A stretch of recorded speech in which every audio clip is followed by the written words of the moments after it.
Prabowo kan nggak tahu juga kan, jadi artinya dia main sendiri gitu kan. Jadi ada usaha-usaha mungkin untuk menggoyang pemerintahan kan begitu juga. Karena itu aneh gitu kan, ini yang sesuatu yang sudah apa namanya sudah settle gitu kan. Iya. Kan wajar lah kalau misalnya pengecer itu mendapatkan 4.000 gitu ya, selisih gitu kan. Kan ada ongkos transport gitu kan. Margin. Ongkos dia ngambil di agen 10 biji, kemudian dia jual ada dia ngambil di agen 18.000, kemudian dia ngasih selisih 4.000 kan masih wajar. Iya. Dan masyarakat juga nggak protes selama ini toh? Enggak.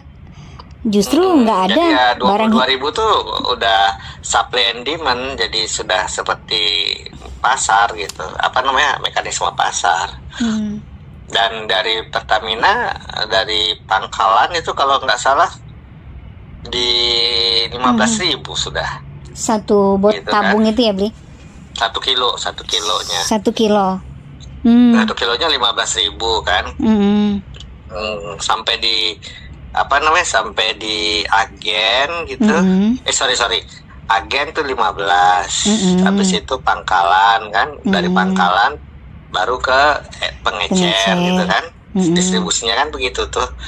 Nah, dari agen itu udah 15 tuh, kalau nggak salah. 15.000. Sementara pemerintah kan bilang 12.500.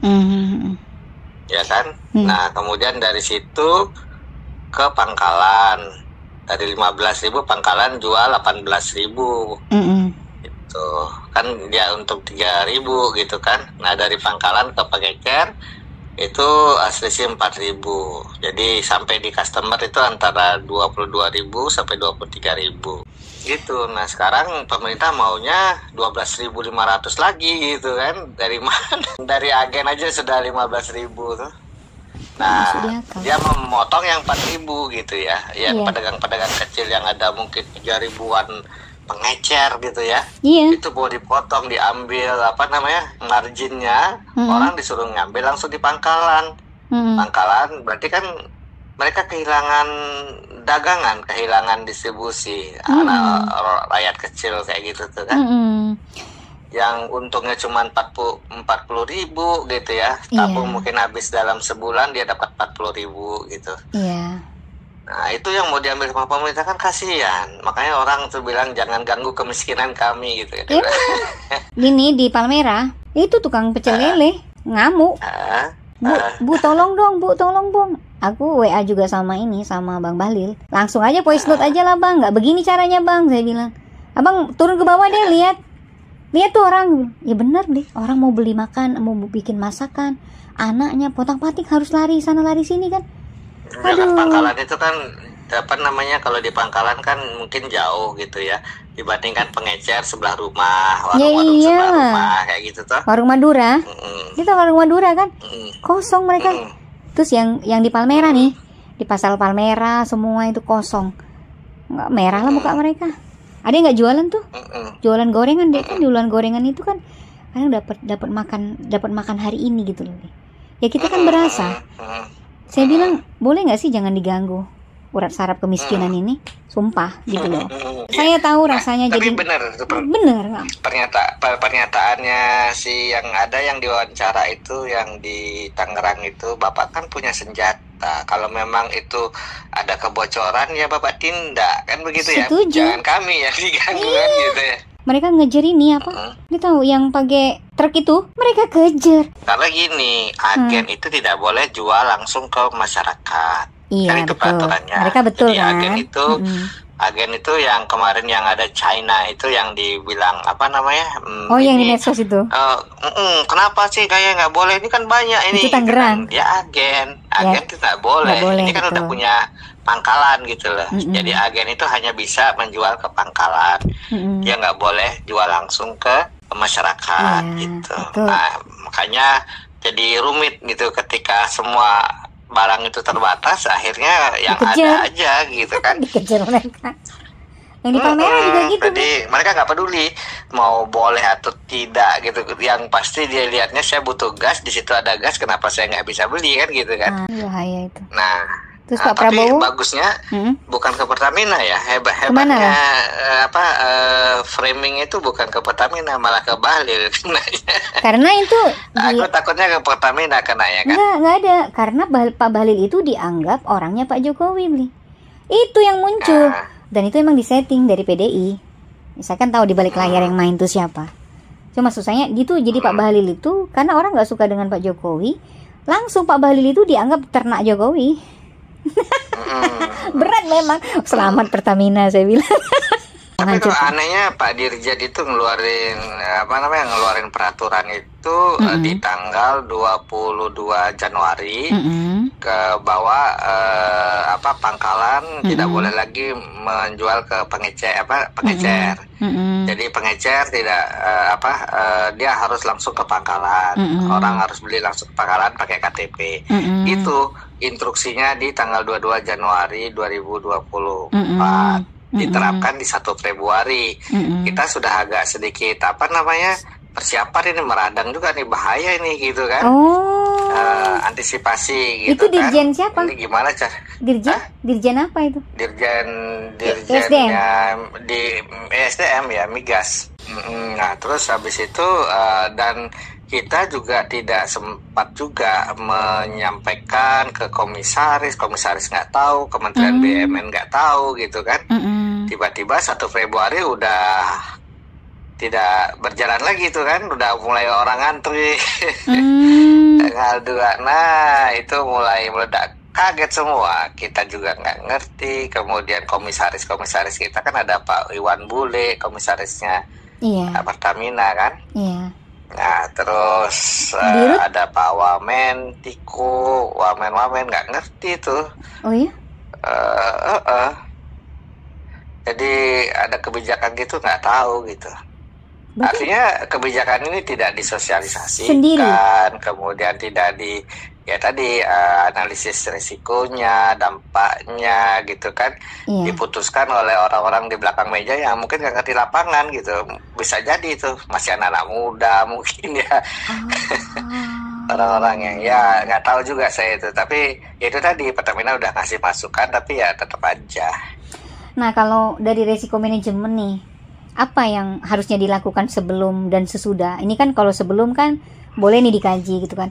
Kemudian proses lalu setelah... kalau misalnya suatu kebijakan itu kan harus ada kajiannya. Iya. Nah kajiannya tuh kajian yang komprehensif, kayak misalnya kita aja kalau misalnya melakukan tindakan korporasi gitu ya, itu harus ada kajian studinya gitu. Dampaknya, kajian dari segala aspek lah ya.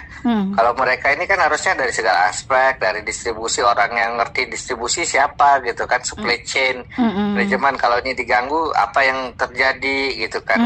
Terus mitigasinya, kecukupan kondisi di lapangan seperti apa. Kan dia nggak mempertimbangkan ada 3.000 pengecer gitu ya. Nah dulu memang diminta untuk mendaftar gitu ya, tetapi sebagai pangkalan. Nah istilah subpangkalan itu kan baru ini aja gitu, baru setelah kejadian aja ada istilah subpangkalan. Sebelumnya nggak ada tuh pangkalan. Kalau pangkalan kan orang nggak ada yang mau, ada syaratnya kan, pangkalan itu harus punya gudang, kemudian paling tidak ada nyetok sekian, inventory, kan nggak kuat pengecer itu, makanya nggak ada yang mau jadi pangkalan. Nah begitu meledak, barulah ada istilah subpangkalan sama dengan pengecer gitu. Jadi kita kan kalau di Pertamina kan ngontrolnya sampai pangkalan saja gitu. Jadi pangkalan ke pengecer kita nggak kontrol, jadi jumlah LPG yang didistribusikan itu sampai ke pangkalan aja gitu. Nah pemerintah maunya datanya sampai ke masyarakat gitu kan, berarti kan harus ada tambahan lagi pengecer gitu. Nah kemarin kan ada di tahun lalu kan sudah mulai diminta orang itu yang penerima itu harus menyerahkan KTP dulu, dicatat di pangkalan. Jadi orang-orang yang penerima gitu ya, yang berhak menerima itu sudah disaring, sudah ada KTP-nya di pangkalan. Tapi kan sebenarnya nggak semua orang punya KTP yang sudah mendaftar gitu loh. Nah, itulah proses administrasi belum selesai udah langsung diterapkan. Terus yang tadinya pangkalan akhirnya kan tidak ada yang berminat. Hanya 5% saja dari 3.000 pengecer itu yang mau jadi pangkalan karena dia nggak punya modal. Warung-warung paling dia butuhnya 10 saja kan. 10 kan? Pangkalan mungkin lebih dari 10 harusnya dia punya inventory kan. Duit dari mana kan gitu kan? Setuju. Nah, akhirnya nggak ada yang mau daftar pangkalan gitu loh. Nah, istilah baru sekarang ya adanya subpangkalan sama dengan pengecer, nggak pakai biaya, cuma KTP aja, jadi dicatat aja siapa-siapa pengecernya kan gitu jadinya. Tapi ya jadi nanti ditambah pencatatan aja pengecer itu jualnya kemana gitu. Yang jual di pengecer itu harus nyerahin KTP. Nah, nanti. Itu lagi nggak masuk di akal loh, Li. Maaf ya, ini misalnya begini nih ya. Kalau misalnya di sekelas apartemen jarang yang pakai gas. Yang Ayu lihat nih ya, kenyataan di lapangan. Ya pedagang-pedagang itu aja. Nggak ada yang nakal kok. Ini kalau di area yang Ayu lihat bener ya kan. Kecuali maaf ya, catering-catering. Nah, mungkin catering-catering memang harus dibenahi ya kan. F&B berarti ya kan. Setahu Ayu kalau yang penduduk dekat sini, ya mereka pedagang yang banyak. Ya kalau di apartemen kan pakai listrik semuanya. Boleh dia lakukan itu, cuman kan perlu waktu, nggak mungkin secepat itu jika benar-benar setahun ya kan, pelan-pelan didata. Jadi orang nih care, dia seneng lihat dilayani gitu ya kan. Sekarang ada kalau campaign, ada pendampingan kan begitu harusnya. Sebenarnya kan beli udah dibiarin aja. Sebenarnya tahu harus diterapkan. Sebenarnya nggak perlu dari ibarat dari pengecer, maaf ya, dari pangkalan aja sebenarnya boleh nggak KTP kamu alam dan semua udah ada kok beli. Seluruh pengecer itu sudah ada KTP. Ada lah. Mereka itu toko. Udah kita ini sebelumnya ada kan? Juga sudah ada data itu.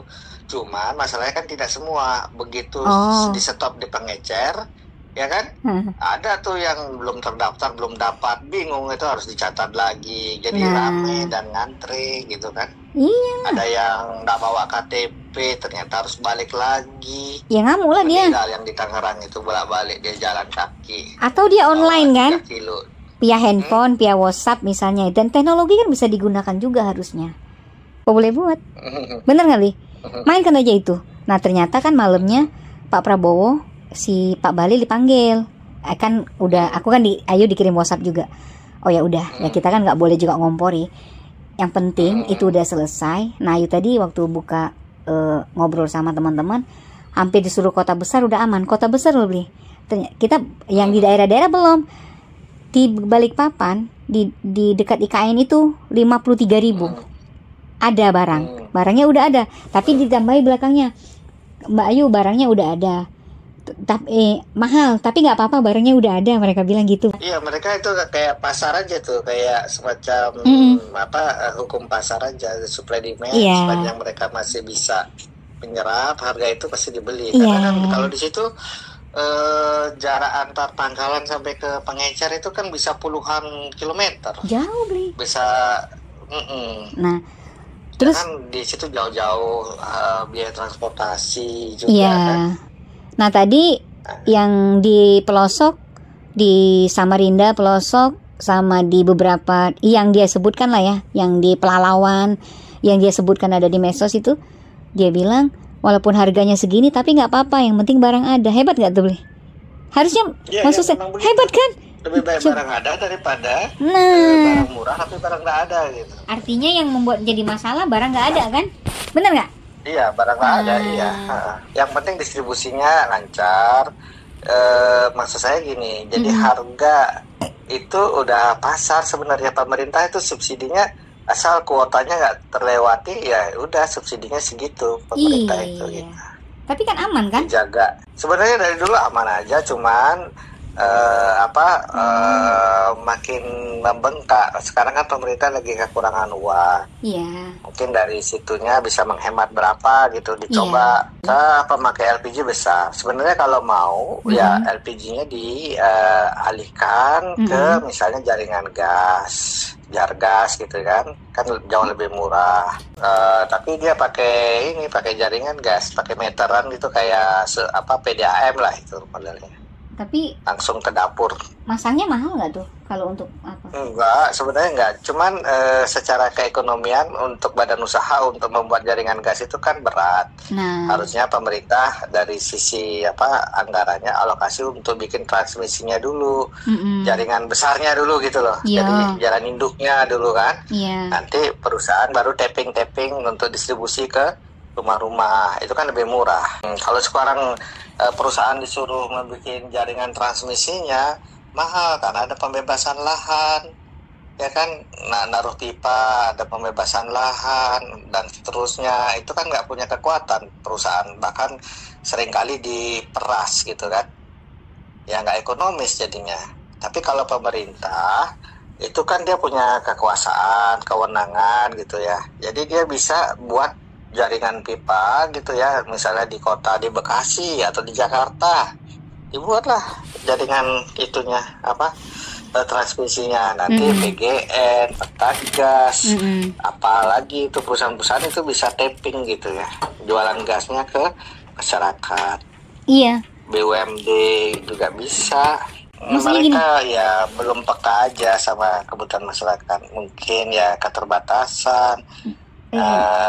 Keterbatasan melihat, menginventori masalah gitu kan. Kenapa kayak kita nih yang usaha-usaha kecil nih kan, kenapa nggak maksudnya diberikan ruang untuk berbicara gitu loh. Kalian selalu meminta kita untuk mengikuti peraturan, apa yang kalian bikin program, tapi sekarang kamu nggak dengerin gitu loh, apa yang kami rasakan nggak denger. Harusnya program yang benar adalah kalian tanya apa yang dirasakan oleh masyarakat, itu yang selesaikan satu-satu. Itu program yang paling menyenangkan. Nanti baru mereka akan respect gitu dan percaya. Tapi kalau kalian ngomong di TV statement apa? Kalian gaya-gaya ngomong di TV, tapi kalian nggak tahu. Aku bilang masyarakat tuh di bawah tuh rumit banget. Ya nggak usah masyarakat, kami aja. Ibarat kata ya kayak kelas menengah, kami aja susah kok. Kasihlah dia kemudahan, misalnya berobat gitu kan, BPJS-nya dilayani.